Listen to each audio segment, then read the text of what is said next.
It's not normal to have heavy periods, painful periods. It shouldn't be wiping us out. It shouldn't be changing who we are as a person and our ability to function. Those are signs that you have a hormone imbalance. If you want to live like you matter, ditch the pills, look great, and feel freaking amazing, you're in the right place. I'm Dr. Wendy Trudeau. I'm Dr. Ed Levitan. Welcome to the 5 Journeys podcast, where we empower you to live a vibrant and healthy life by optimizing your structural, chemical, emotional, social, and spiritual lives. Hang on to your hats.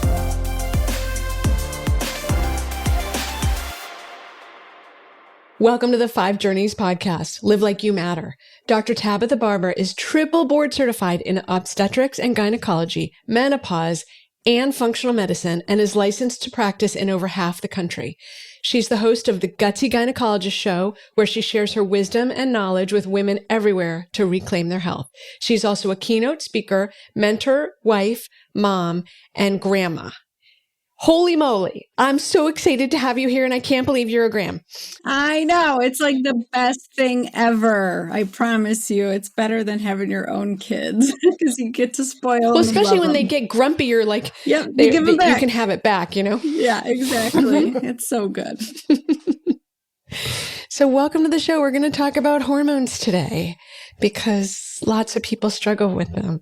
So when we talk about hormones, how would you, everyone always says, oh, my hormones are off, or oh, my thyroid's off. How do you define it? And which ones are you talking about? Like, let's get on the same page. Yeah, I think these are all really good questions. And I think a lot of women don't realize that hormones could be referring to a lot of other things and not just estrogen, like estrogen's the queen bee. Everybody thinks that's the main hormone in women. Hormones are also referring to your thyroid hormone that you're producing, your insulin that your pancreas is producing, like so many hormones, your stress hormone, cortisol. But the biggest thing that I want women to understand is that when your sex hormones are imbalanced, it's usually the result of something else going on somewhere else. It's not the cause of your issues, it's the result. And so it's usually issues with your gut, issue with too much toxic burden, issues with your adrenal glands, issues with your thyroid. Those in turn create dysfunction in your sex hormone production and lead to hormone imbalances. So what I see over and over in my practice is, women coming to me because they're not, quote unquote, on the right sex hormone medication, right? They're not on the right hormone replacement, the right bioidenticals. And it's because they're not taking care of the other systems. They're just trying to keep their sex hormones balanced. And you can't do that if you're not fixing the root cause of the issues. So it's kind of like you're constantly chasing this lab value and these different levels of hormones when you haven't really addressed the root cause of the issue. Well, what are some of the common symptoms that people will show when they've gone off the cliff, when they've asked too much of their body, when they've really gotten too far? What do they see? So the pattern I see over and over with women is it starts with bad PMS. Bad PMS leads to heavy periods and breast tenderness. And then they're more irritable. And then they're fighting with their spouse. And then they have no libido. And you get into this pattern that goes on. And eventually you start to feel fatigued and you don't have any drive for life. You don't want to get up in the morning and do anything. And I have a lot of women who get to the point where they're like, I just don't want to get out of bed. I have no interest in my husband. I could care less about my job anymore. Like, I'm just not happy and I don't know what's wrong with me. I'm doing everything I've done and, it's no longer working. And that is your body, like, finally reaching its breaking point. So the problem with conventional medicine is that we don't teach patients to listen to all of those symptoms as warning signs from your body. That woman's body has been screaming at her for like 2 or 3 years, probably. Those heavy periods are your body's way of saying, you have too much estrogen. You don't have enough progesterone. You're making too much stress hormone. Your gut is a mess. And if we could stop and help patients listen and get in tune with those and treat symptoms as messages instead of annoyances to be covered up, then we can finally make some headway and not get to the point where, we're dealing with chronic fatigue and autoimmune conditions and all of these chronic ailments that really don't need to happen. Wouldn't you agree? Right. I always love to say to my patients, if a lion's chasing you, you're not going to want to have sex. It's a bigger problem. We need to address that. Your adrenals are going to run the show, especially at our age. Not that you look it, or I don't think I look it, but at our age, that the adrenals are really taking over a lot of the work on hormone balance. And so if your adrenals are stressed, they're not going down that sex pathway. They're going down stress. So if you sort of by definition have a hormone issue because your adrenals are upset. Exactly. And every day I hear, well, I'm just like everybody else. So because we all are overstressed and that is our quote unquote norm, people think that it's okay and that our bodies should be able to handle it. And I say, even if you're handling it mentally, that doesn't mean your body is handling it physically. It does not like going from dusk until dawn, the minute you wake up, being just mindless and go, go, go. That is way too much, on your sex hormones. You're constantly pumping out cortisol and adrenaline to handle taking care of your kids, making your deadlines, reading emails that are stressful, or even over exercising. Like I get people working out, trying to train for marathons and all this heavy duty exercise, and you're just pumping out cortisol nonstop. Like you mentioned, you're stealing your progesterone, you're stealing your body's ability to make your sex hormones. And so it's very common for women to be imbalanced. And I'm sure you would agree, like when we went to medical school back in the day, this kind of stuff wasn't talked about, right? No, we never talked about it. I don't think it's talked about now. Exactly. Let's level the playing field a little bit. It's not talked about now. I mean, the other point I think to add to what you're saying is, I think part of the issue is, yes, what's going on today, but even if people have an amazing lifestyle today, it's the accumulated 40 years of past abuse that has caught up. They could be meditating 24/7. But if the last 40 years they were working 14, 16 hours a day or whatever else, then you have to address that.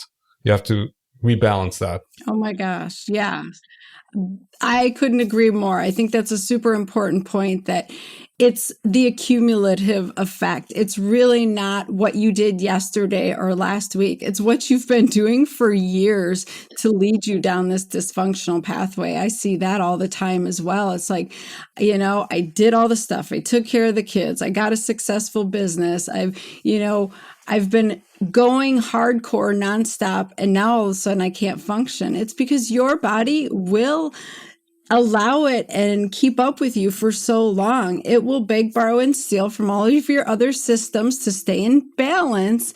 But then you reach that breaking point of you're just depleted. You got no iron left. You got no B vitamins left. Your gut is a hot mess, and your brain will reach its breaking point and say, enough is enough. We're not going to do this anymore. We're not going to keep pumping out cortisol. I'm going to downregulate these systems, and we're going to get back into restoration mode, right? And we have to listen to that. That's where we're falling short, is we're not listening to what our body needs. Yeah, 100%. I want to actually, 1,000% agree with you. And we talk, I know in our practice, we talk about listening to your body and listening to the signals. People believe that PMS is normal, that it's a Motrin deficiency, ibuprofen deficiency, that having heavy periods is fine. That's just how life goes. Well, their friends all had it, and their family. So I want to really get to the basic. What is actually normal? What is common? And maybe then we'll talk about optimal. So what's common? What you're talking about is what's common and what we see in the world. And then there's what are we human beings built that we can actually optimize our health? This is so important for women to understand. Yeah, so important. Like, just because we're all experiencing it doesn't mean it's normal. It's not normal to have heavy periods, painful periods, calling into work or not going to school or college because of your period. We're supposed to be able to live in harmony. We should probably have a couple days where we're a little more low key on the energy because we're physically bleeding and, losing some iron, but it shouldn't be wiping us out. It shouldn't be changing who we are as a person and our ability to function. Those are signs that you have hormone imbalance. I like to explain to women, like, when you're riding an estrogen roller coaster of extremes with estrogen imbalance, imagine dropping from a 1-story building. It hurts, but it's not as bad as dropping from a 10-story building. So when you go from extremely high estrogen, it drops really low right before your period. That huge drop feels terrible. It feels like PMS, irritability, breast tender, all these terrible feelings. If you're on a smoother curve and you don't have such a significant shift in the levels of your estrogen, if they're in the optimal range and then they drop so that you can shed that lining for your period, that just feels, oh, okay, that's a little different, but life's not like being interrupted or anything like that. That's normal. That's what we should be feeling. So to your point, Ed, we have to teach, especially young girls, we have to teach women to embrace the idea of using your menstrual cycle as your vital sign, as a gauge of how healthy you really are, and not something to, just be ignored and pushed under the rug. So I would love for women to embrace the idea of, hey, I get to have my period every month. I get to know what my body's doing, and I get to know if I'm in balance or if I need to fine tune some things, because you can go so much farther that way, right? Right. In our society, it's normal to have hot flashes. It's normal not to sleep. X, Y, and Z. Like, that's all normal. And when you look at nature-based societies, women actually just stopped having periods and didn't have all these symptoms. Yeah, perimenopause is not a thing in Japan. Women just stop. Yes. The book you two wrote together is so key because we did not see all these hormone imbalances 50 to 100 years ago. And it's because of these endocrine disruptors. It's because of the environmental toxic burden on our body. Our liver is so busy trying to handle all of the alcohol and all of the plastics and all of the pesticides and all of the crap that it's being exposed to all day long. It can't even metabolize our estrogen. It can't even do its basic job. And so you're right. There shouldn't be 10 or 15 years of crazy hormonal swings of perimenopause. I didn't learn about that in medical school 20 years ago. It's because it wasn't common. But now everything's in plastic, right? Every food that we buy and purchase and make, it's all in plastic. Everything we drink is in plastic, and our body is just bombarded like it never has been before. And you add that with the chronic stress, you get the leaky gut, and it's just this miserable imbalance. Mm-hmm. Right. Well, this is why I call the adrenals, the liver, and the gut the medical holy trinity, because the chronic stress will shut down the liver's ability to detox, and that will also shut down the gut's ability to do its job. And now you have the whole system shut down. And don't forget, your adrenals are what are producing your female hormones in menopause. So your adrenals are like, I'm busy. Don't ask me to do that. So you're not getting your testosterone and your estradiol because you're utilizing it in the cortisol, like you call the cortisol steal. But let's talk about the liver a little bit more, Tabatha, because you referenced it just now. Like, what does the liver have to do with all this? Because women are thinking, well, why are we talking about the liver? I want to talk about my hormones. Talk about the liver, please.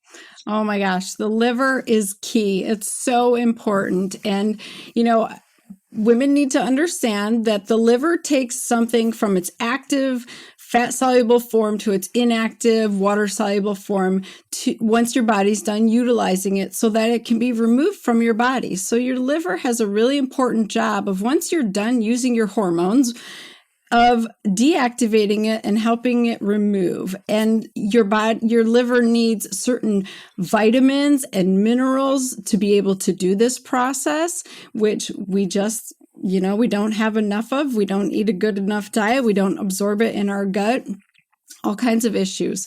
So estrogen dominance is a really big deal nowadays. And it's because of the reasons we mentioned, but it's also because your liver cannot metabolize your estrogen out of its active form appropriately. So, we have 3 major estrogens that go down these pathways after they've been used. We want it to go to the liver to be hydroxylated and methylated and sent to your stool and urine. But what's happening is your liver is so busy processing all the alcohol you drank, because we've been in pandemic for 2 years, and taking your Tylenol PM every night to sleep, and all the food you've been heating up in your plastics, like your liver is busy doing all of that. And so the garbage never gets taken out. Your estrogens get backed up. They go down other pathways. And the most concerning pathway is one called 4-hydroxy. That is actually damaging to our DNA and our cells, and it can increase a risk of developing cancer. So it's really important for you to have those estrogens going to the liver and being appropriately detoxified, because if that doesn't happen, they go down the other pathway. And so sometimes it's just you need more magnesium and B vitamins. For me personally, I have a couple gene mutations. I have MTHFR and a COMT mutation. So I don't process my estrogens well. And what did that look like? That looked like me hemorrhaging through my pants one night at a girls' night out because my estrogen was way too high, And so I see this picture time and time again of women drinking 2 or 3 drinks a night to handle their stress, right? I deserve it. I had a hard day. The kids are too much. This helps me fall asleep. And that is really taxing on your liver, and that contributes to this estrogen dominance picture. And so you add that with the stress, like we talked about, you add that with the xenoestrogens, and it's just a setup for disaster. And so what I noticed, this is, I've seen this time and time again, is women, they're on the birth control pill a long time. They can't tolerate it anymore for whatever reason. It's usually gut issues. So they transition over to an IUD or an ablation to try and get rid of the heavy periods and the painful periods. If that doesn't work, they get the hysterectomy. And then a few years later, they're diagnosed with breast cancer, and everybody's shaking their head. I don't know what the problem was. I was healthy. I didn't have any issues.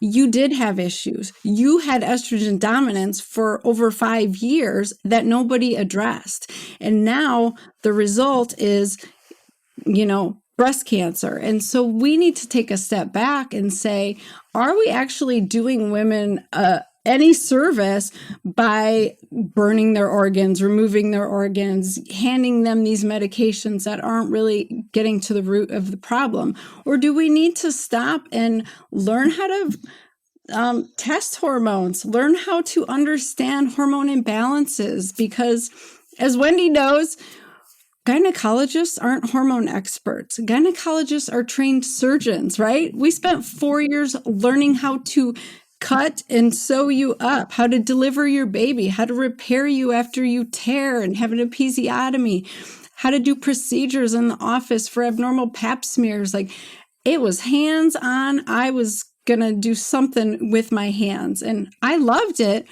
but that's not always the answer. The answer is actually like learning the endocrine system. And like you said, how it's all interconnected, and how our adrenals and our thyroid and our gut and everything are affecting what women are experiencing. And until gynecologists wake up and accept that fact and start to, treat patients in a different way, we're not going to make any headway on breast cancer or any of that stuff.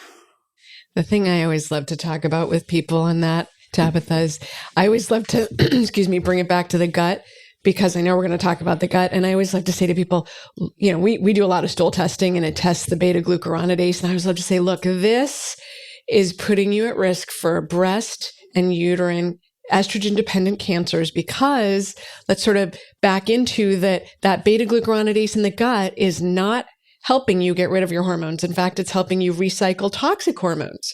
So can you talk about how the gut relates to hormonal balance a little bit? Because I love beta glucuronidase, but you probably can tell a little bit more story on it. Oh, that's why I call myself the gutsy gynecologist, because I truly believe it all begins in the gut. You cannot balance your hormones unless you balance your gut. Just like you said, there are bacteria that you do not want to have too much of that will make an enzyme that will cut the garbage tag off that your liver works so hard to put on there. Like I said, your liver's trying to get rid of those estrogens. It puts that garbage tag on and it goes to your stool, and those enzymes from that bacteria will cut it off and you'll reabsorb that estrogen. That's fine if you're menopausal and you want a little more estrogen and it's the right kind of estrogen. But most of the time where I see it is estrogen dominance, perimenopause. Women don't need to be recirculating that estrogen. They really do need to be getting it out of their system. One of my favorite bacteria, I suppose it's made from a yeast species, is Saccharomyces boulardii. So that's often in probiotics, and it will help bind and help get those toxins out and those used up estrogens and things like that. So I love women to be on a probiotic. People say, oh, not everybody needs to be on it. But I believe in this day and age, we all need support for our gut. I have yet to meet a person who doesn't. And so it really does matter what's living in your gut, what those bacteria are doing. Like you said, they make this enzyme. So I think for a lot of people, just knowing that is like, wait, what? I thought, they just digested our food. They do so much more. And without the right bacteria, we can't absorb the vitamins and minerals we need for your liver to do its job. We can't absorb the healthy fats to even make your hormones in the first place. Like everything starts in the gut. It's so important. When the women sit across the desk from you or on the other end of the phone and they say, I eat really well, I'm actually finally sleeping, but I'm not losing any weight. Because what do women care about? Their hair, their gut, only because it's fat and because their skin, right? So your hair, skin, nails. And if they're not balanced, if your gut's not balanced, if your liver's not balanced and your hormones aren't balanced, you won't be able to be at your weight that you expect to be.